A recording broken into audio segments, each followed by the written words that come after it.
Donc je vais garder sur scène, non pas Jean-Louis Borloo, puisqu'on me souffle à l'oreille que finalement il n'a pas pu venir. Monsieur Vallat l'a découragé. Donc le premier panel, nous allons revenir sur cette catastrophe du Prestige que nous avons longuement mentionnée. Madame Marta García Pérez, Jan Rabuteu, Julian Hey et Alexandre Faro, vous êtes bienvenus sur scène.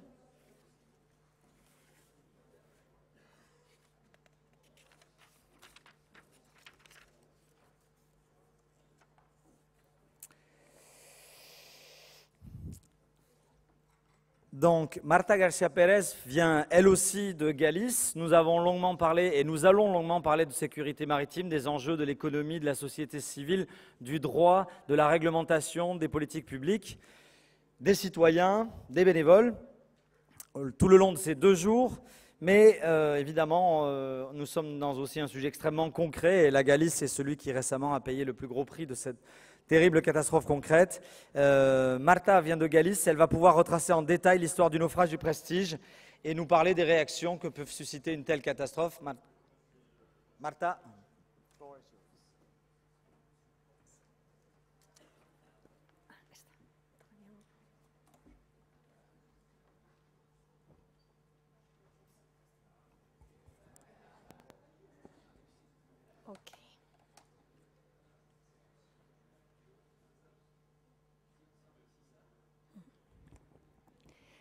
Buenos días. Pido en primer lugar disculpas, voy a hablar en español. Trataré de hacerlo despacio para facilitar el trabajo difícil de nuestros traductores. Comienzo con agradecimientos, es lo menos que puedo hacer a la organización por haberme invitado y en particular a Cristina por todas sus atenciones y sus desvelos. Y permítanme que les felicite con entusiasmo. Bueno, es sin duda un magnífico impulso, sobre todo porque la aspiración de un pueblo como Galicia, golpeado por el Prestige, de que nunca más se pudiesen llegar a ver las situaciones que vivimos en esa fatídica semana, solo puede alcanzarse si se combate el olvido, que creo que es uno de los grandes riesgos de estos acontecimientos, si se mantiene vivo el espíritu de inconformismo y de solidaridad que se palpó en toda la sociedad gallega tras la catástrofe del Prestige. Creo que por eso es necesario este tipo de jornadas. Con mucho gusto las hubiésemos realizado en Galicia, si no fuese porque, como saben, está en marcha la vista oral, tan esperada durante 10 años, la vista oral del Prestige, y hoy, precisamente en este día y a estas horas, comienza su declaración el representante de la Administración del Estado, el director general de la Marina Mercante, el señor López Sors, del que ya hablaremos porque está imputado. Parecía que no era procedente iniciar un debate paralelo a lo que era el proceso civil y penal. Probablemente haya que esperar a que termine. Se prevén unos 7 meses la vista oral para que podamos hacer algo tan sensato, tan interesante y tan necesario como lo que estamos viendo hoy aquí. Me han pedido que haga un repaso de los hechos. Es una visión introductoria, el pistoletazo de salida a 2 días de trabajo, y yo lo que voy a hacer es hacer un recorrido por lo que sucedió entre el 13 y el 19 de noviembre en Galicia, con una consideración previa. Los hechos de los que voy a hablar obviamente no son hechos declarados probados, eso tendrá que hacerlo en su momento la magistratura en la sentencia que recaiga, pero sí que me voy a referir a esos sobre los que todos creemos o sobre los que hay un acuerdo, sobre los que todos damos por ciertos, empezando por la figura del buque que nos provocó tanto desasosiego. ¿Qué se sabe del Prestige? Evidentemente se sabe algo, no tenía que estar navegando, ni mucho menos transportando la carga que llevaba. Era un buque monocasco, construido en el año 1976, de grandes dimensiones, 243 metros de eslora y 34 de manga, que transportaba en esos momentos 77.000 toneladas de fuel pesado. Como era habitual en todos estos buques, algo acabamos de oír, era un buque de propiedad de Mare Shipping, una empresa con domicilio social en Liberia, explotado por Universe Maritime, que tenía sede en Grecia, abanderado en Bahamas, En Bahamas, clasificado por una sociedad americana, ABS, asegurado por una sociedad inglesa y fletado, propietario de la carga, por Crown Resources, con sede en Suiza. Liberia, Grecia, Bahamas, Estados Unidos, Inglaterra, Suiza. Llevaba a bordo, cuando viajaba frente a las costas gallegas, una tripulación de 27 personas, casi todas de nacionalidad filipina, algunos griegos y algún rumano, que demostraron, por lo menos ante las autoridades españolas durante la crisis, un gran nerviosismo y una gran falta de control ante la situación que estaban viviendo. La procedencia del buque, Letonia, su destino, que nunca llegó a cumplirse, Singapur. Como saben, en estos momentos ya se ha producido un juicio sobre el Prestige. Ha tenido lugar en Estados Unidos. La Administración estatal española demandó a la empresa clasificadora, a la sociedad de clasificación ABS, ante los tribunales de Estados Unidos, sin éxito. Las razones eran muy relacionadas con los hechos que yo voy a exponer. Estaba en la convicción de los defensores de la Administración que el buque no estaba en condiciones de navegar, que había un desgaste en la resistencia del casco que hacía imposible que en condiciones normales, así se relataba en la demanda, normales de temporal en la costa gallega, pudiese resistir. El desgaste del buque, sin embargo, no fue considerado una causa determinante por los tribunales de Estados Unidos. El pleito fue perdido por las autoridades españolas. No se llegó a generar la convicción en los tribunales americanos de que realmente ABS hubiese incumplido con sus tareas de control. Creo que será uno de los puntos fuertes de estas jornadas. Algo tendremos que decir sobre las sociedades de clasificación que al fin y al cabo tienen encomendada por los Estados la tarea de controlar el estado de los buques. A juicio del Estado español, y esto va a ser clave en toda su trayectoria durante estos 10 años, a juicio del Estado español, el barco tenía un desgaste estructural y sufrió averías estructurales que produjeron una importante escora a estribor, que produjo a su vez la deformación, fractura y avería de importantes partes del buque. Esta es la visión del Estado español. El buque no estaba en condiciones de navegar, su estructura estaba afectada y debió de haber sido detectado por los controles de ABS que realizó en varias ocasiones, al menos las dos últimas, 2001 y 2002, en China y en los Emiratos Árabes. ¿Qué nos ha llegado de la catástrofe del Prestige que hemos podido ir recabando quienes nos hemos dedicado desde entonces al estudio de esta crisis tan importante? En lo que he llamado el viaje sin retorno del Prestige hay algunas fechas fundamentales y yo trataré de exponer brevemente qué sucedió en esos momentos con toda la objetividad que pueda. Dejaremos para más adelante, a lo largo de estas sesiones de debate, todos los comentarios que ya irán cargados seguro de grandes dosis de subjetividad. El 13 de noviembre se inicia la crisis. A las 15:15 horas, en horario español, se recibe un SOS del Prestige. Se movilizan en ese momento el helicóptero Helimer Galicia y el remolcador Ría de Vigo, y poco después también otro helicóptero Pesca 1 de la Xunta de Galicia, que es el primero en llegar al lugar del accidente. Cuando llega el helicóptero al lugar del accidente, la situación es la siguiente. Se encuentra un buque a 27 millas al oeste de Finisterre, con la máquina apagada, derivando hacia el este y con una escora aproximada de 25 grados a estribor. En esos momentos, la primera preocupación, tanto del capitán como, lógicamente, de las autoridades españolas, es preocuparse por la situación de la tripulación.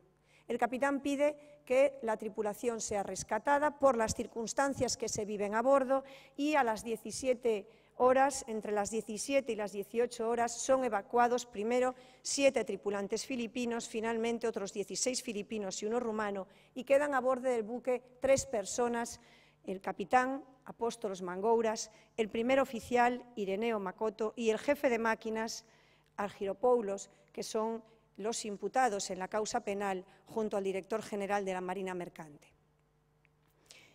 El capitán inicia una tarea para reducir la escora del buque, lo ordena el capitán porque considera que así la máquina no puede continuar. Dice, al menos así lo he oído en la sesión oral del juicio a la que he asistido en estas mañanas, que temía un posible volcado del petrolero.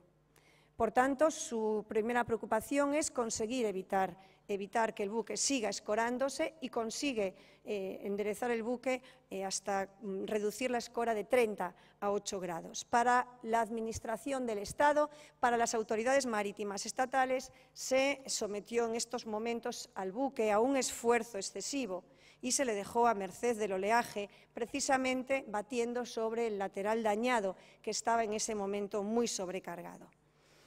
Lo cierto es que por los tanques que sufrían la avería salía vertido, entraba agua a una velocidad, se ha dicho en el juicio, de 1000 toneladas por minuto y, por tanto, era necesario hacer algo inmediatamente.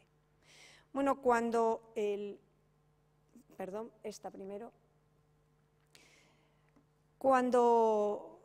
se tiene que atajar esta situación, todavía en el primer día de la crisis, a las 18 horas, el buque está, a pesar de haber recuperado la escora, bastante inclinado y tiene, sobre todo, eso es lo que se percibe, un sobrecalado. El nivel del mar cubre prácticamente la cubierta y va dejando por una grieta una estela de fuel que describen las fotografías aéreas como una estela de 5 millas de largo por 200 metros de ancho.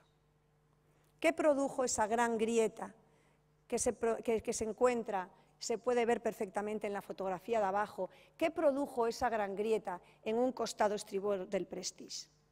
En el juicio hemos escuchado las teorías más variopintas. A lo largo de estos 10 años se ha escrito muchísimo sobre todas estas circunstancias y habrá un momento en que se abra la prueba pericial y serán los expertos los que traten de explicarlo.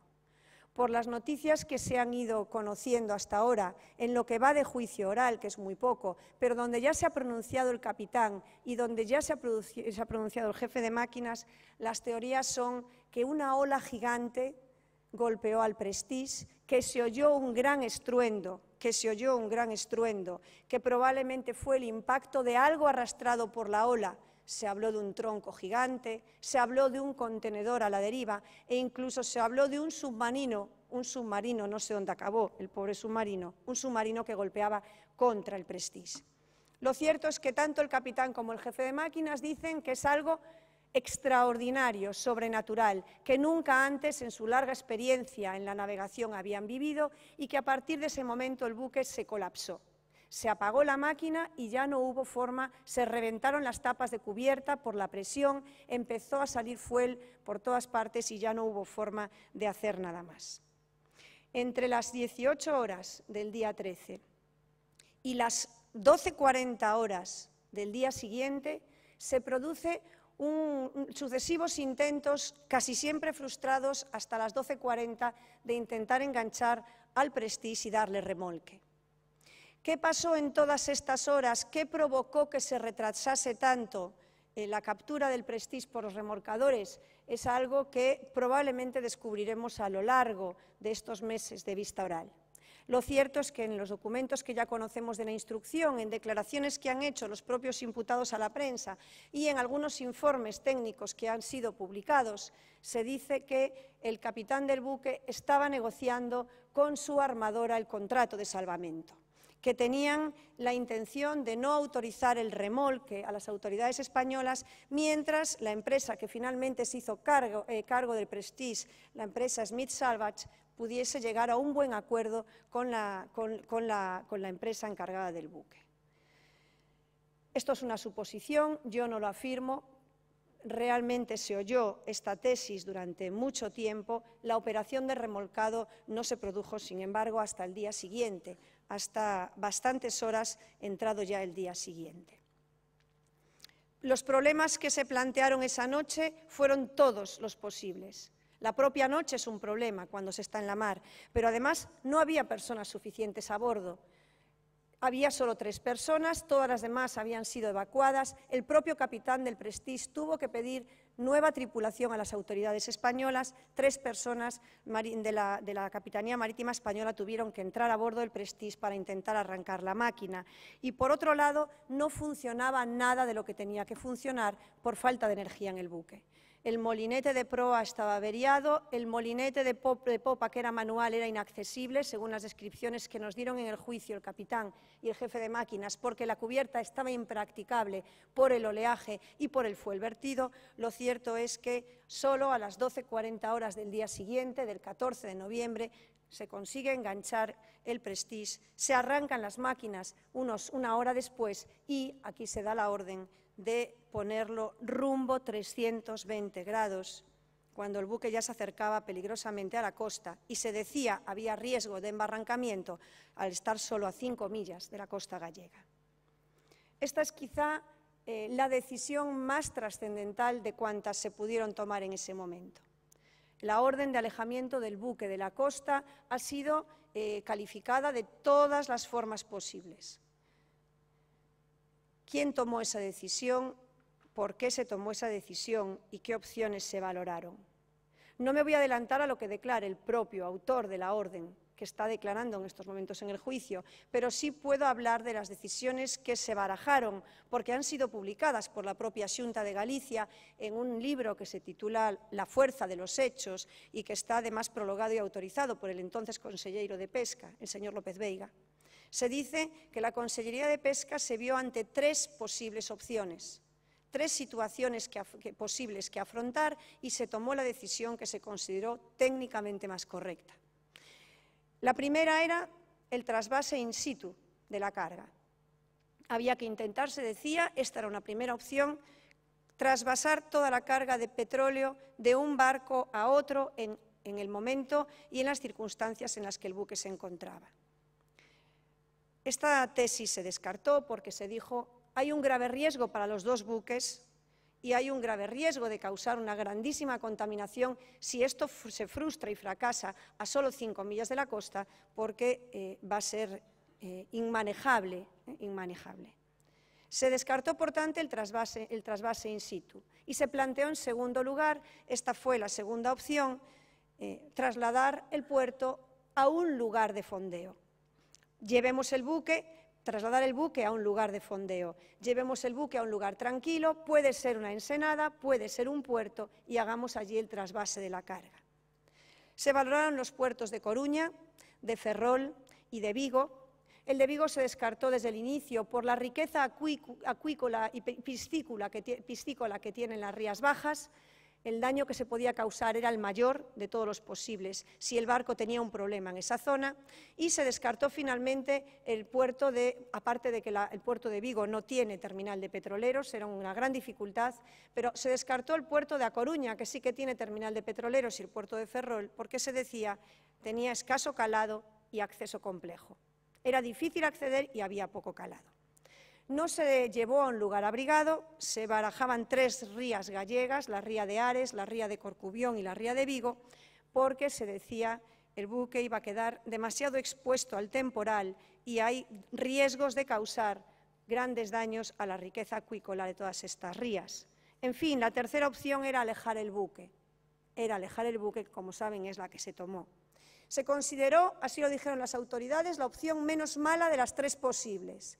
La opción menos mala porque iba a permitir, primero, evitar el embarrancamiento y segundo, tener el foco contaminante alejado, lo cual permitiría, eso es lo que se pensaba, controlar el vertido de fuel antes de que llegase a la costa. Y se decía, si el temporal amaina, podremos hacer el trasvase en alta mar. Si el barco se hunde, se llevará gran parte de la carga en su contenido a 3.000 metros de profundidad y se solidificará paulatinamente. Y tercero, si el barco parte antes de hundirse, es la peor de las perspectivas, la que al final se dio. Bueno, pues es cierto que el invertido va a ser inmenso, pero tendremos más tiempo de reaccionar ante el derrame antes de que llegue a la costa. Y cuando llegue a la costa, la afectación ya será menos intensa y la recuperación más fácil. Esto es lo que se dijo. Y, entre tanto, siguió la negociación entre Smith Salvage, la empresa de salvamento, y los propietarios del buque. En fin, las consecuencias creo que son conocidas por todos. Perdón, antes esta imagen. Las consecuencias son conocidas por todo, la imagen del satélite con la costa gallega en gris oscuro y el reguero de fuel a lo largo de la costa desde que se dio la noticia de la crisis, el SOS del día 13, hasta que finalmente partió con la diseminación del fuel tanto hacia Portugal como hacia el Cantábrico, con los daños de los que ya hablaremos seguramente a lo largo de todas estas sesiones. El buque parte en dos. A las 8 horas del día 19 de noviembre y a 138 millas de la costa. Esta es la imagen dramática con la que nos encontramos recién amanecidos los ciudadanos de la costa gallega, ante la cual sucedieron muchas cosas de las que podremos reflexionar, pero yo querría llamar la atención sobre algunas. La etapa posterior a la catástrofe, lo que sucedió después de la catástrofe, para intentar promover aquí el debate y después hacer reflexiones. En primer lugar, la comunicación durante toda la catástrofe y durante los meses posteriores a la catástrofe fue deplorable. La desastrosa comunicación, sobre todo por parte de quienes tenían el mando y la autoridad para hacerla, provocó una crispación en la sociedad española, pero sobre todo en la sociedad gallega, que no ha tenido parangón. No ha habido otra situación de crispación similar entre los ciudadanos gallegos por todo lo que oíamos todos los días y todo lo que leíamos en la prensa. Yo no voy a hacer aquí un recapitulatorio de barbaridades que escuchamos de nuestras autoridades, porque creo que hay cosas mucho más interesantes de las que hablar. No merece la pena ni perder el tiempo con eso. Por tanto, primera gran cuestión a debatir, la comunicación en tiempos de crisis. Una segunda cuestión, la reacción de las gentes del mar, sobre todo la lucha de las gentes del mar por contener la contaminación en las Rías Baixas y los éxitos que obtuvieron luchando contra el fuel, llegando incluso a recoger más fuel que los barcos anticontaminación. Por supuesto, la reacción ciudadana. Ese nunca máis que invadió las calles de Galicia, esa es la imagen de Santiago, pero ese nunca máis que invadió las calles de Galicia, en donde no hay ningún cartel referido a ningún grupo político, en donde los ciudadanos, nosotros, afectados por la crisis, salimos a la calle para decir que estábamos hartos y que esto no podía volver a suceder, porque en mi vida de 45 años he vivido en primera persona el accidente de las CIES en el 70, el accidente del Urquiola en el 76, el Andros Patria de las Isargas en el 78, el Casón en el 87, el Mar Egeo en el 92 y el Prestige en el 2002. Todos frente a nuestras costas y todos sufridos por un grupo de población que nunca más quiere volver a vivir esta experiencia. Tomando esta imagen cedida por el profesor Michel Guigan, a quien ustedes valoran y aprecian, se puede ver perfectamente la incidencia de los petroleros y sus vertidos en la costa española y sobre todo en la costa gallega.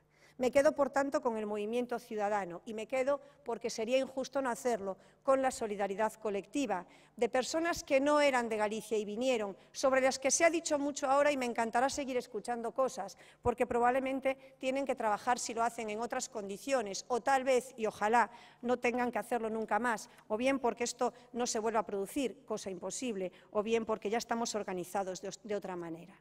Y finalmente, el último elemento para la reflexión, creo que es de justicia terminar con esto, los responsables de la catástrofe que están sentados en el banquillo de los acusados en la Audiencia Provincial de La Coruña en estos precisos momentos. Un viejo capitán de 77 años, un jefe de máquinas que obedeció órdenes y un director general de la Marina Mercante que tuvo la desgracia de que nuestro plan de contingencias del 2001, señalaba como máxima autoridad en tiempo de crisis, cuando había que activar el Plan Nacional, a un director general de la Marina Mercante. Son estos los verdaderos responsables del Prestige, son estos quienes tienen que dar cuenta ante la ciudadanía. En cualquier caso, nosotros, desde el Observatorio del Litoral de la Universidad de La Coruña, como expertos de Derecho Público que seguimos trabajando en estos temas, siempre queremos terminar con una visión positiva de la crisis, lo que nosotros llamamos las lecciones del Prestige. El Prestige nos tiene que enseñar muchas cosas. Creo que algunas están bastante aprendidas, pero hay otras muchas que todavía tienen que enseñarse. Esto es todo. Muchas gracias por su atención.